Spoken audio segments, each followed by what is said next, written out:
Now it's time for In the History Books, where we celebrate women's basketball's past. And for this episode, we're going to talk about the 1976 U.S. Women's Olympic team.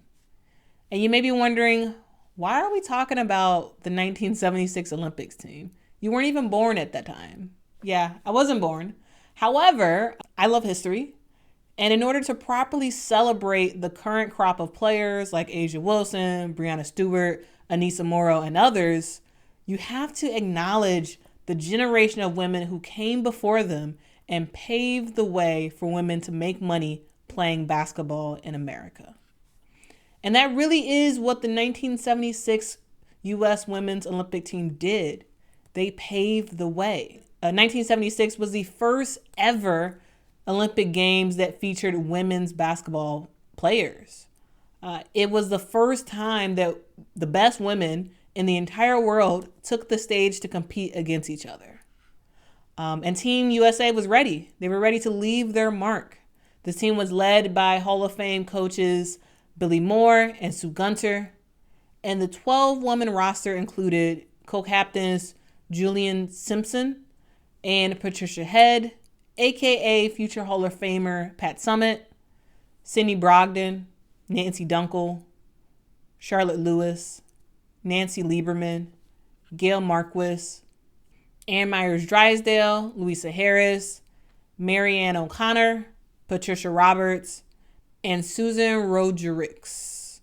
And I'm sure you've heard of some of those names before. Yes, Pat Summitt was on the 1976 women's basketball team. She then went on to have a legendary career as the head coach for Tennessee.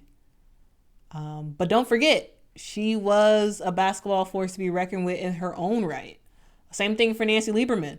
Before she became a basketball commentator and Big Three coach, she was a really good basketball player who played on the 1976 team. Also, Ann Myers-Drysdale, who is now the vice president and one of the commentators for the Phoenix Mercury, she was on this team as well. The 12 ladies who made up this Olympic team arrived in Montreal and didn't go to nice hotels. They instead went to a crammed 2-bedroom flat to sleep in bunk beds. But what they would do over the course of 5 games would change the women's game forever. Now, it wasn't like the Americans were favorites to win in this Olympics. They weren't at all, by any stretch of the imagination. Here's what head coach Beth Moore had to say about this team. What did it take for you guys to get a silver medal? Well, we, as I said, first of all, we had to qualify because we had not finished higher than 8th in the qualifying things to get into Montreal. And we lost the opening round to Japan, and which was probably the biggest disappointment, and one of the biggest disappointments in my career internationally was to lose that first game, because I felt like that was a team game that we should have won, but we didn't. But much to their credit, we bounced back. We brought ourselves back to where we were able to play then and have a chance to medal.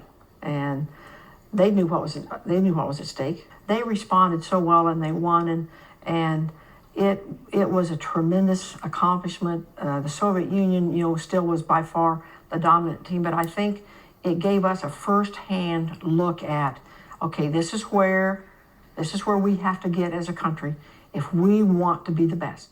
The Americans would go on to win 3 out of 5 games to secure the silver medal for the United States. The team was led in points and rebounding by Lusia Harris, whose name might also be familiar.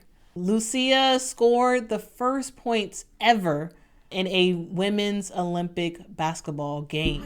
Japan, the very first game, they shot the first basket, but they missed. Came back down the court. Ann Myers passed me the ball. I shot it and made it. That was the first basket in the history of Olympic women's basketball. And Ann Myers said, "That's history." I said, "Oh yeah, maybe that is history." And after the Olympics was over, Lucy became the first and only woman ever drafted to the NBA. She was drafted to the New Orleans Jazz, the precursor to the Utah Jazz, in 1977 in the 7th round as the 137th overall pick. And this was an opportunity that she ultimately turned down. Phone ring. Someone from New Orleans Jazz calling, looking for Lucy. We want you to come and try out for the team. We had already decided to start a family. I just thought it was a publicity stunt, and I felt like I didn't think I was good enough. Competing against a woman, yes. It's a different story competing against a man.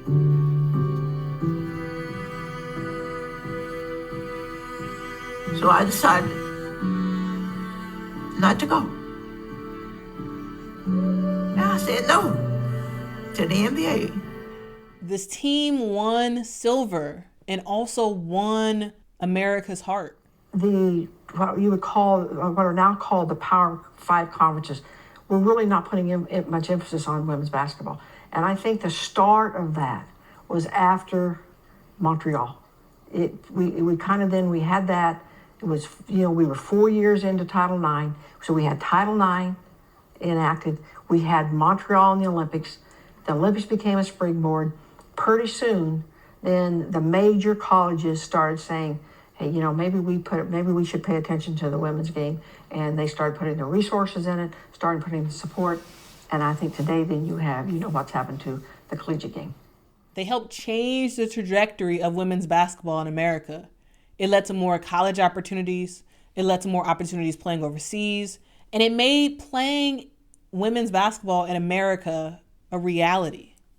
The Women's Professional Basketball League became the first professional basketball league in the U.S. in 1978. And they would later fold in 1981.